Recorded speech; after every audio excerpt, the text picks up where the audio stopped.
tardes, Concepción, muchas gracias por darnos esta entrevista, que queremos que no sea tan política como seguro que las haces un montón, sino un poco más para conocerte a ti, más un poco para saber quién es Concepción Dancausa.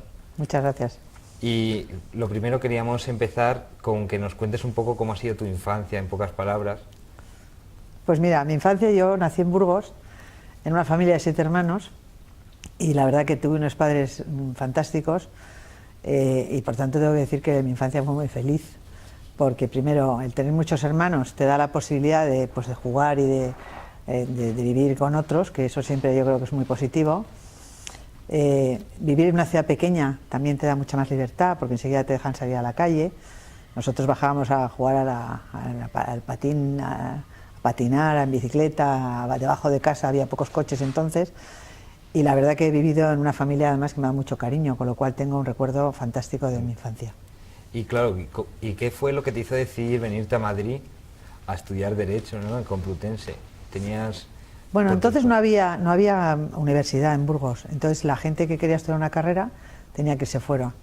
Mis hermanos fueron a Valladolid, que también estudiaron Derecho, pero sin embargo mis padres decidieron que yo me viniera al Madrid, no en la carrera, sino en el bachillerato. Yo me vine en quinto de bachillerato, cuando tenía 15 años, hice aquí quinto, sexto y el preu, y luego ya empecé la carrera en Madrid. Y tú, una vez que empezaste la carrera, ¿sabías que ibas a, o sea, tus metas eran estos grandes puestos, ser política, o querías ejercer de abogado? No, para nada. Mi padre era político y la verdad que en mi casa sí es cierto que se vivía mucho la política y se hablaba de política, pero yo no tenía ninguna atracción hacia la política especial. Sin embargo, sí me gustaba la carrera de periodismo, me gustaba la carrera de políticas, me gustaba Derecho. Y al final, hablándolo con mi padre, pues decidí que Derecho era la que quizá me gustaba más de entre las tres y que me iba a ser también más útil, porque es verdad que Derecho es una carrera que no solamente te permite ejercer la profesión, sino que te permite también hacer otras cosas, ¿no? Es como una carrera que te abre muchas posibilidades de profesiones, ¿no? Y la verdad que estoy contenta porque es una carrera que me ha gustado también al estudiarla. Y una vez que te metiste en esa política, ahora que se ha abierto un debate sobre las desigualdades, sobre que a una mujer le cuesta más alcanzar los altos cargos, ¿tú crees que por tu experiencia te ha costado más por ser mujer llegar a los altos cargos?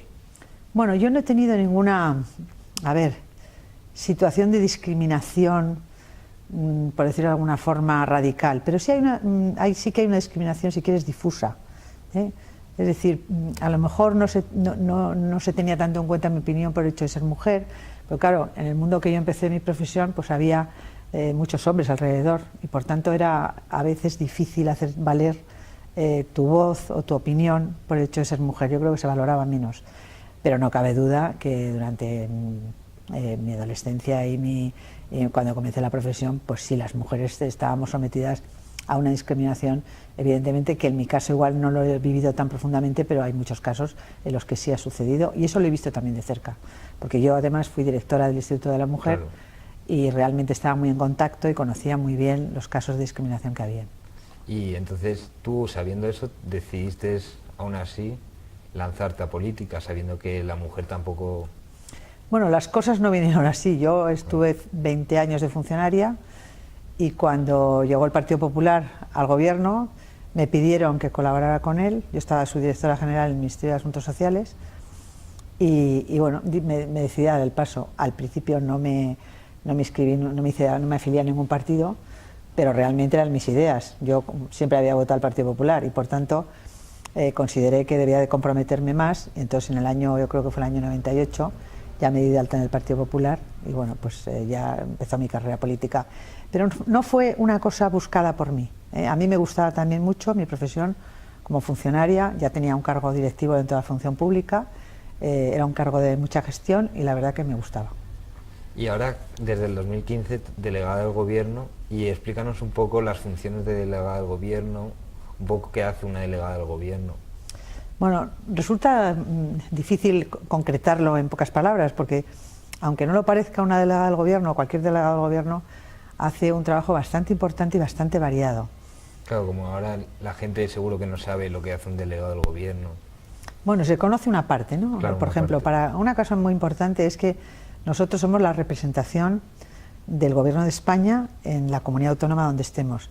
Es verdad que en el caso de Madrid es un caso muy especial, porque aquí no, pues aquí en Madrid está todo el Gobierno, inclusive ya se representa por sí mismo, ¿no? Pero tú supón, por ejemplo, en el País Vasco, o en Galicia, o en Andalucía, pues el delegado del Gobierno es el que representa al Gobierno en esa comunidad autónoma. Y esa labor de representación ya en sí es muy importante. Luego tenemos el mando de las fuerzas y cuerpos de seguridad del Estado. Somos los encargados de la seguridad pública a través de la Policía Nacional y la Guardia Civil. Y bueno, pues la seguridad yo creo que es una cuestión importantísima en las sociedades, porque al final no solamente es una riqueza, sino que también permite a la gente hacer su vida más fácil, ¿no? Otra función importante que tenemos es todo el tema de la autorización de las manifestaciones. En nuestro país el derecho de reunión es un derecho que está muy protegido por la Constitución y por tanto nosotros somos los encargados de que esas manifestaciones que se solicitan se puedan producir sin que tengan ningún conflicto.